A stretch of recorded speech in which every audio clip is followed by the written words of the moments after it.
Bon, parlons du personnage principal, et plus précisément de son chara-design. C'est simple, il en a pas. Bon alors là ça va pas faire très sérieux, mais toute personne qui s'y connaît un petit peu en animation sait que avant de faire un film, on passe par une période de chara-design où on va un petit peu tester tous les designs du personnage sous plusieurs angles, etc. Et j'ai volontairement sauté cette étape. Il faut dire qu'il y a un petit peu de regret là-dedans de ma part, mais en même temps c'était vraiment l'effet que je recherchais, on va en parler. Le but pour moi c'était de créer un personnage qui avait une silhouette générale, mais qui changeait régulièrement de visage. Je voulais garder un aspect extrêmement brouillon instauré par le stylo B, puisque le film est intégralement fait au stylo B. Je voulais que ce visage puisse évoluer tout au long de l'animation. Le seul problème, et ça a été confirmé par à la fois les gens qui travaillent dessus et des amis qui m'aident un petit peu à avoir du recul, c'est qu'il me ressemble trop, et c'est dû à beaucoup de choses. Déjà le fait pour moi qu'il y ait eu un changement capillaire. J'avais créé un personnage qui avait une coupe de cheveux vraiment différente de la mienne, et je crois que plus j'ai passé du temps à le dessiner, plus j'ai voulu avoir cette coupe de cheveux, et maintenant j'ai presque la même coupe que mon personnage, ce qui forcément facilite une ressemblance, alors que c'était pas un film autobiographique, et c'est pas du tout un film où je me livrais, puisque je l'ai déjà fait. Avant de travailler sur ce film, et ce qui a déclenché la création de ce film, c'est un film autobiographique que j'ai fait dans le cadre de mes études, et pendant plusieurs mois, j'ai essayé de me dessiner, je me suis un petit peu pris en photo de tous les profils,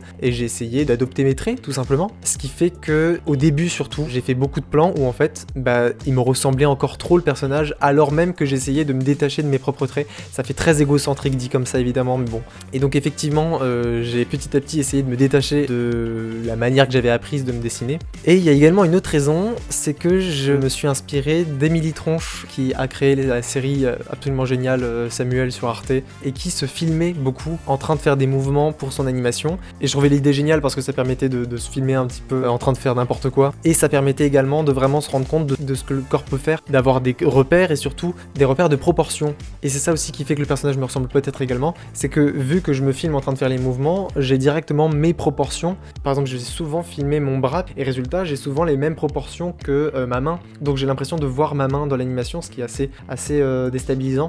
Et c'est pour ça que je disais que je regrette peut-être de ne pas avoir fait un chara-design, c'est-à-dire que le fait d'avoir voulu un personnage qui a un visage qui change un petit peu, fait qu'au final, le personnage tend à me ressembler. Comme je le disais, le personnage n'a pas de nom, en tout cas moi je l'appelle le protagoniste. Je m'attends sans doute à ce qu'une fois le film terminé, on l'appelle Sisyphe, puisque le film s'appelait comme ça et qui fait plus ou moins la même action que le personnage mythologique, même s'il a pas son rocher. Donc ça m'étonnerait pas, et je pense pas que ce soit gênant, puisqu'il est fait pour incarner un personnage universel. Le personnage en tout cas a un style souvent différent quand on change d'échelle de plan, en particulier quand on se rapproche du gros plan, puisqu'il a par exemple souvent jamais le même œil, mais ça, c'est une autre histoire.